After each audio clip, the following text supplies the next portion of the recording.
साथियों, 11 जुलाई से लेकर 9 अगस्त तक सावन के इस पवित्र महीने में महिलाएं एवं पुरुष खास करके सुहागिन महिलाएं भूल कर भी यह 5 काम मत करना, वरना भोले बाबा आपसे हो जाएंगे नाराज। घर में आएगी कंगाली और गरीबी। जी हाँ साथियों, गुरुजी ने अपनी अभी अभी की कथा में बताया है कि सावन का महीना भोले बाबा को समर्पित होता है और इस पूरे महीने भक्त भोले बाबा की पूजा पाठ करके उन्हें प्रसन्न करते हैं। लेकिन साथियों, सावन के महीने में गलती से भी महिलाओं, पुरुषों एवं छोटे बच्चों को यह 5 काम तो भूल कर भी नहीं करने चाहिए, क्योंकि इन 5 कामों को करने से लाभ की बजाय हानि का सामना करना पड़ सकता है। ऊपर से इस बार सावन का यह पवित्र महीना कई दुर्लभ ग्रह शस्त्रों के बीच पूरे 175 सालों के बाद आया है। इसलिए विशेषकर इस बार की सावन के पूरे महीने में आपको इन कामों को करने की मनाही है।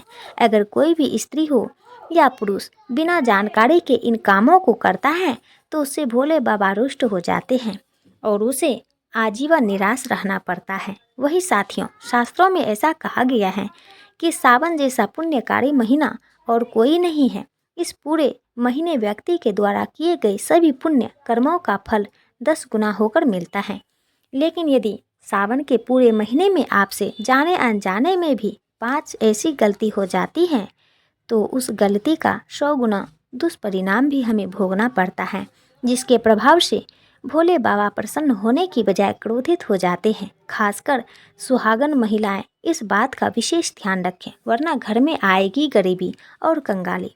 इसके अलावा साथियों, सावन के महीने में खाने पीने के भी कुछ नियम होते हैं जिनका पालन आपको करना चाहिए, जिन्हें यदि आपने गलती से भी ग्रहण कर लिया तो ऐसा शास्त्र बताते हैं कि ऐसे लोग जीते जी नरक भोगते हैं। वहीं दूसरी ओर कुछ ऐसी चीज़ें भी शास्त्रों में, पुराणों में बताई गई हैं जिनका इस माह केवल सेवन करने मात्र से ही आपकी किस्मत बदल जाएगी। इसलिए साथियों, आपसे निवेदन है कि इस वीडियो को आप शुरू से लेकर अंत तक पूरा ज़रूर देखें, क्योंकि भगा भगा कर देखने से यदि कोई उपाय छूट गया या यदि कुछ ज़रूरी जानकारी आपको प्राप्त नहीं हो पाई तो आपको लाभ के बजाय हानि का भी सामना करना पड़ सकता है।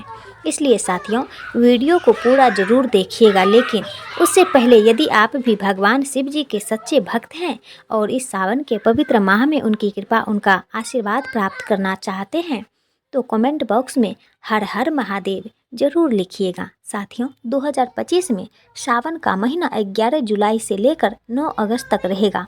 इसलिए इस वीडियो में हम आपको बताएंगे कि सावन में कितने सोमवार पड़ेंगे, सावन की समाप्ति कब है तथा रक्षाबंधन कब है और व्रत का पालन कैसे करें, व्रत में कौन सी चीज़ें नहीं खानी चाहिए और एक ऐसा उपाय हम इस वीडियो में बताएंगे जिससे आपकी भोले बाबा की कृपा से 7 जन्मों की परेशानी भी दूर हो जाएगी। जानिए सब कुछ इस वीडियो में। सबसे पहले सुंदर सी इस वीडियो को लाइक करके कमेंट में लिख दें हर हर महादेव, ओम नमः शिवाय। साथियों, सावन का महीना शिव भक्तों के लिए प्यार की सौगात लेकर आए हैं। यही वो महीना है जिसे हम प्यार का महीना भी कहते हैं। पक्षियों की चहचहाहट मधुर संगीत में बदल जाती है, वर्षा ऋतु का आगमन होता है, प्रकृति जलमग्न हो जाती है और खूबसूरत शब्दों में आपस में बातें करती हैं। साथ ही साथ शिव भक्त बड़े जोरों शोरों के साथ सावन के महीने का बड़े ही बेसब्री से इंतजार करते हैं। सावन में भगवान शिव धरती पर आकर अपने हर भक्त के घर में वास करते हैं और उनकी सच्ची भक्ति से धन धान्य भरते हैं। सावन का हर एक दिन बहुत ही शुभ माना जाता है। हर दिन पवित्र होता है, हर दिन भगवान शिव की पूजा की जाती है। लेकिन सोमवार के व्रत की बात ही कुछ और होती है, पवित्र और शुभ दिन होता है सोमवार का दिन। इस दिन व्रतधारी व्रत रखकर संपूर्ण फलों की प्राप्ति करते हैं और अगले दिन सावन के पवित्र महीने में फिर से सोमवार के व्रत के आने की कामना करते हैं, ताकि सावन में हम व्रत का फिर से संपूर्ण पालन और फल प्राप्त कर सकें। चलिए साथियों, अब हम जानते हैं कि सावन महीने की शुरुआत साल 2025 में कब होने वाली है। इस बार सावन का महीना 11 जुलाई 2025 से शुरू हो गई है और 9 अगस्त 2025 को समाप्त होगा। यानी 9 अगस्त को शनिवार के दिन ही सावन का आखिरी दिन होगा और उसी दिन रक्षाबंधन का पर्व भी मनाया जाएगा। इस तरह पूरे 30 दिनों तक सावन का महीना रहेगा। इन 30 दिनों तक शिव भक्त शिव जी की भक्ति में लीन रहेंगे और व्रत उपवास और धार्मिक अनुष्ठान किया जाएगा। धार्मिक मान्यताओं के अनुसार सावन के महीने में शिव जी की उपासना करने पर कई तरह के शुभ फल की प्राप्ति होती है। अब जानते हैं कि सावन में कितने सोमवार आएंगे और किन किन तारीखों पर व्रत रखने होंगे। तो ध्यान दीजिए, इस बार सावन में कुल 4 सोमवार पड़ेंगे, जिनमें से पहला सावन सोमवार 14 जुलाई को पड़ने जा रहा है, दूसरा सोमवार 21 जुलाई, वहीं तीसरा सोमवार 28 जुलाई को और चौथा और अंतिम सोमवार 4 अगस्त 2025 को पड़ने जा रहा है और 9 अगस्त को शनिवार के दिन सावन का समापन भी हो जाएगा और रक्षाबंधन भी इसी दिन संपन्न होगा। वहीं भाई बहन का पवित्र त्योहार रक्षाबंधन इस साल 9 अगस्त को मनाया जाएगा। इस दौरान भगवान शिव सबसे पहले कैलाश पर मां पार्वती के साथ रहेंगे, इसके बाद नंदी की सवारी करेंगे। इस दौरान भगवान शिव की पूजा करने से 2 गुना फल मिलेगा। इन दिनों ओम नमः शिवाय मंत्र का जाप करने से भगवान शिव की असीम कृपा प्राप्त होती है। साथियों, सावन का महीना अपने आप में सर्व कल्याणकारी एवं सर्व मनोकामना की पूर्ति के लिए अत्यंत महत्वपूर्ण होता है।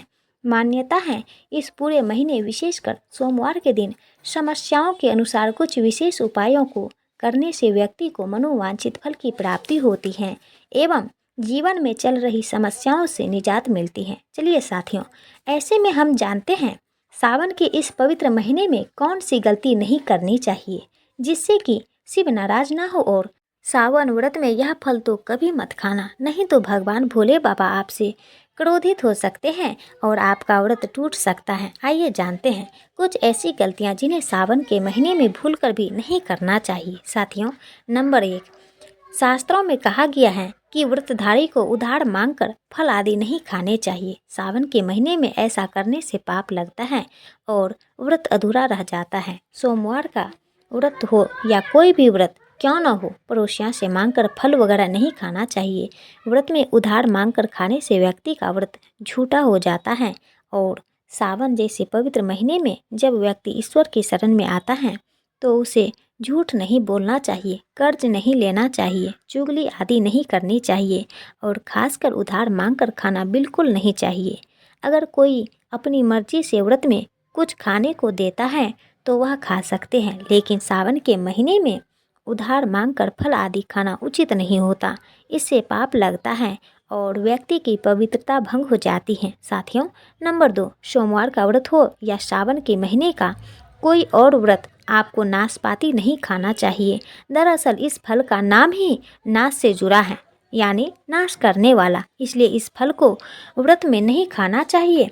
व्रत आदि को छोड़कर किसी और दिन आप इसे खा सकते हैं, लेकिन जिस दिन व्रत हो, विशेषकर सावन के महीने में, उस दिन नाशपाती का सेवन नहीं करना चाहिए। भगवान को भी नाशपाती नहीं चढ़ाना चाहिए। साथियों, नंबर 3, पुराना कुट्टू का आटा खाने से भी आपका व्रत टूट सकता है। आपको बता दें, लंबे समय से रखा हुआ आटा आपके व्रत को भंग कर सकता है। सावन के महीने में इस बात का विशेष ध्यान रखें। दरअसल पुराने आटे में कीड़े लग जाते हैं जो कई बार दिखाई भी नहीं देते। ऐसा आटा खाने पर अनजाने में आप मांस का सेवन कर लेते हैं और व्रत में कीड़े खाना घोर पाप के बराबर माना गया है।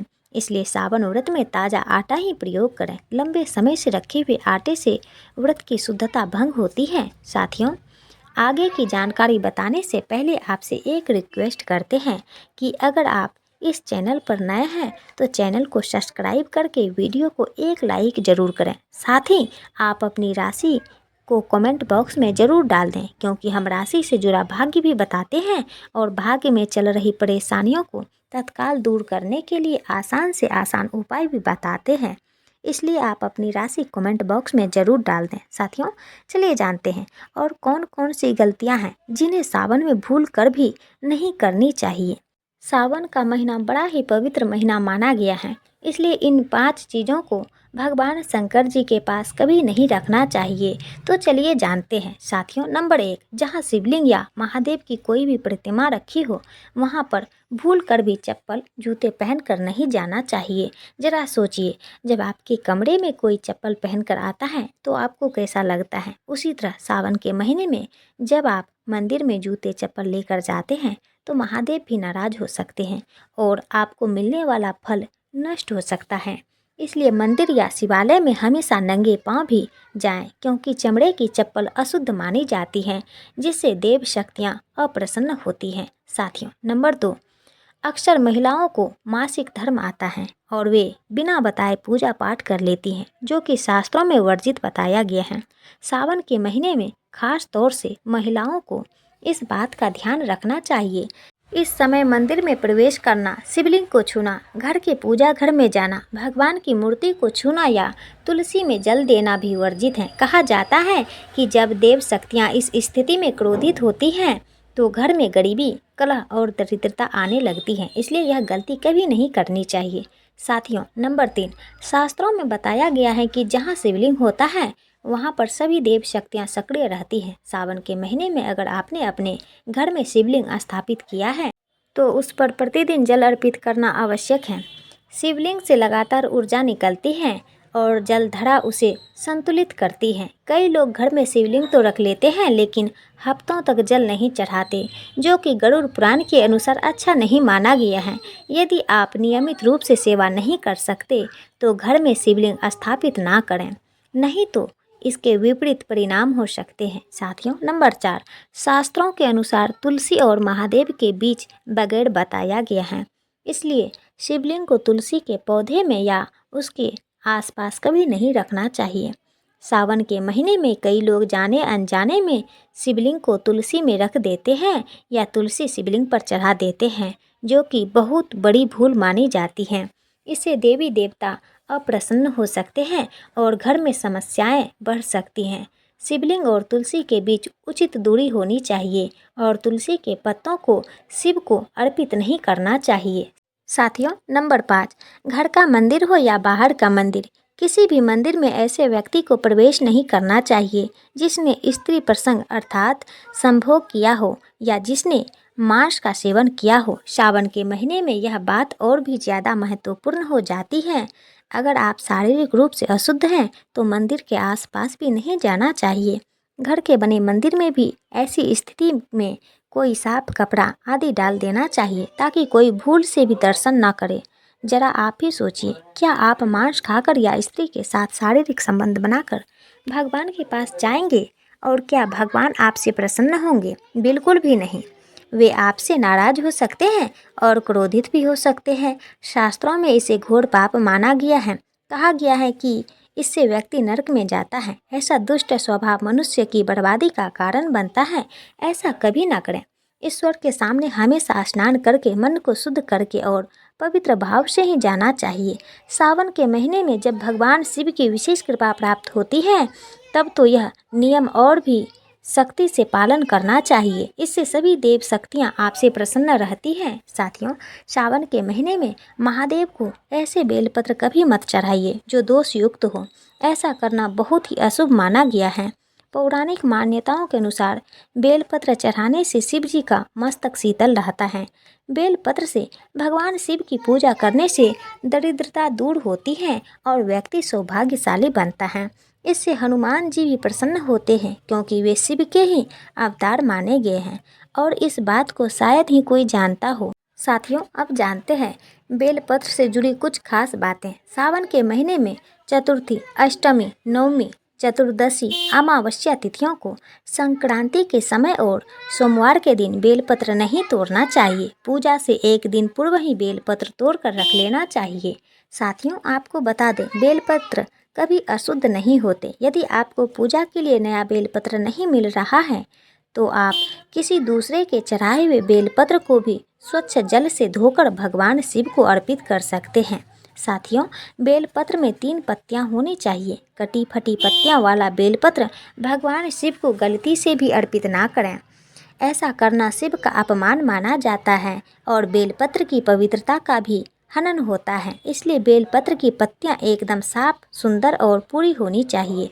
चलिए साथियों, अब हम जान लेते हैं कि सावन के महीने में शिवलिंग पर कौन कौन सी चीज़ें नहीं चढ़ानी चाहिए। इसलिए वीडियो को पूरा देख लेना, वरना महादेव आपसे नाराज हो जाएंगे। शास्त्रों के अनुसार सावन के महीने में शिवलिंग पर गंगा जल, बेलपत्र, धतूरा, भांग, बेर, समी पत्र और कनेर के फूल अर्पित किए जाते हैं ताकि भगवान भोलेनाथ जल्द ही प्रसन्न हो जाएं। वहीं शास्त्रों में कुछ पूजा सामग्री ऐसी भी हैं जिन्हें शिव जी को अर्पित करने की मनाही है। ऐसे में इन चीज़ों को उपयोग भगवान शिव की पूजा, आराधना और तपस्या में बिल्कुल भी नहीं करना चाहिए। आइए जानते हैं। शिव पुराण के अनुसार भगवान शिव की पूजा में किन किन चीज़ों को नहीं चढ़ाना चाहिए और क्यों। सबसे पहली चीज़ है तुलसी दल। हिंदू धर्म में तुलसी के पौधे को बहुत ही पवित्र माना गया है और पूजा अनुष्ठान में तुलसी के पत्तों को चढ़ाने की परंपरा है। भगवान विष्णु, भगवान कृष्ण और हनुमान जी की उपासना बिना तुलसी दल के पूर्ण नहीं मानी जाती है, लेकिन भगवान शिव की पूजा में तुलसी दल का उपयोग वर्जित माना गया है। पौराणिक मान्यता के अनुसार भगवान शिव ने तुलसी के पति असुर जालंधर का वध किया था, इसलिए तुलसी ने स्वयं भगवान शिव को अपने अलौकिक और दैव्य गुणों वाले पत्तियों से वंचित कर दिया। साथियों, दूसरी चीज है केतकी के फूल। शिवलिंग पर केतकी के फूल को चढ़ाना वर्जित माना गया है। शिव पुराण के कथा के अनुसार केतकी फूल ने ब्रह्मा जी के झूठ में साथ दिया था, जिससे रुष्ट होकर भगवान भोलेनाथ ने केतकी के फूल को श्राप दिया और कहा कि शिवलिंग पर कभी केतकी के फूल को अर्पित नहीं किया जाएगा। इसी श्राप के बाद से शिव को केतकी के फूल अर्पित किया जाना अशुभ माना जाता है। तीसरी चीज है हल्दी। शिव जी को कभी भी हल्दी नहीं चढ़ानी चाहिए, क्योंकि हल्दी को स्त्री से संबंधित माना गया है और शिवलिंग पुरुष तत्व का प्रतीक है। ऐसे में शिव जी की पूजा में हल्दी का उपयोग करने से पूजा का फल नहीं मिलता है। यह भी मान्यता है कि हल्दी का तासीर गर्म होने के कारण इसे शिवलिंग पर चढ़ाना वर्जित है। साथियों, सावन के इस पवित्र महीने में यदि किसी व्यक्ति को 5 विशेष संकेत मिल जाए तो यह समझ लेना चाहिए कि भगवान महादेव उसकी भक्ति से बहुत प्रसन्न हैं और अब उसे धनी होने से कोई नहीं रोक सकता। तो चलिए जानते हैं यह संकेत। साथियों, नंबर 1, बैल का आपके दरवाजे पर आना। नंदी महाराज भगवान भोलेनाथ के वाहन माने जाते हैं। उन्हें शिव का द्वारपाल भी कहा गया है। नंदी को बुद्धि और ज्ञान का प्रतीक माना गया है। शिव मंदिर के बाहर वे सदैव विराजमान रहते हैं, लेकिन अगर सावन के इस पवित्र महीने में अचानक नंदी महाराज आपके घर की चौखट पर आ जाए और सींग मारने लगे तो समझ लीजिए कि भगवान शिव आपके घर आने वाले हैं। यह उनके आने का विशेष संकेत माना जाता है। भगवान शिव आपकी भक्ति से अत्यंत प्रसन्न हैं और आपके जीवन में खुशियां आने वाली हैं। अब आपको धनी होने से कोई नहीं रोक सकता। याद रहे, नंदी महाराज को तिलक लगाएं और मीठा भोग जरूर खिलाएं। साथियों, नंबर 2, सावन के पवित्र महीने में यदि आपके सपनों में शिवलिंग दिखाई दे जाए या स्वयं भगवान शिव दर्शन दें तो इसे अत्यंत शुभ संकेत माना जाता है। इसका अर्थ है कि अब आपके जीवन से सारी परेशानियों का अंत होने वाला है। भगवान शिव आपकी सच्ची आराधना और भक्ति से प्रसन्न हैं और वे आपके घर आने वाले हैं। ऐसे में ध्यान रखें कि शिव की भक्ति में कोई भी कमी न आने पाए। घर को साफ सुथरा रखें, क्योंकि आपके घर में स्वयं भोलेनाथ पधार सकते हैं। साथियों, नंबर 3, शास्त्रों के अनुसार नीलकंठ पक्षी भगवान शिव का प्रतीक माना गया है। सावन के महीने में यदि यह पक्षी आपके घर की छत पर आकर बैठ जाए तो भूलकर भी उसे मत भगाइए। यह संकेत है कि भगवान शिव आपकी भक्ति से अत्यंत प्रसन्न हैं। शास्त्रों में कहा गया है कि यदि नीलकंठ किसी मनुष्य के घर पर आकर बैठ जाए तो वह साक्षात शिव के आगमन का प्रतीक माना जाता है। अब आपके बुरे दिन जाने वाले हैं। कहा जाता है कि श्री राम ने भी नीलकंठ के दर्शन के बाद ही रावण पर विजय प्राप्त की थी। साथियों, नंबर 4, सावन के पवित्र महीने में अचानक से घर में काला सांप निकल आए तो बहुत ही शुभ माना गया है। इसे बिल्कुल भी ना मारें। भगवान शिव के आने का संकेत है। जिनकी भक्ति से महादेव प्रसन्न होते हैं तब महादेव किसी खास अवसर पर ही अपने दर्शन देते हैं। सावन का महीना बहुत ही पवित्र महीना माना गया है। यही वो महीना है जिसमें भगवान शिव धरती पर आते हैं और उसी घर में अपना वास बना लेते हैं जो सच्चा भक्त होता हो। सपनों में किसी मंदिर में नाग नागिन का जोड़ा देखना बहुत ही शुभ माना गया है। यह घर में शिव के आने के संकेत हैं। अब आपको खुश होने की ज़रूरत है। साथियों, नंबर 5, सावन के शुभ अवसर पर सोमवार के दिन डमरू की आवाज़ या घंटियों की आवाज़ सुनाई दे जाए तो यह अत्यंत शुभ माना गया है। इसका अर्थ यह है कि भगवान भोलेनाथ आपसे प्रसन्न हैं और जल्दी आपके घर और जीवन में प्रवेश करने वाले हैं, जिससे आपका आर्थिक संकट दूर होकर जीवन में सुख समृद्धि आने वाली है। महादेव आपसे बहुत खुश हैं। साथियों, अब हम आपको ऐसा उपाय बताएंगे जिसे अगर आपने सावन के पवित्र महीने में कर लिया तो दुनिया की कोई भी ताकत, कोई भी शक्ति आपको करोड़पति होने से रोक नहीं पाएगी। बस कर लेना यह उपाय।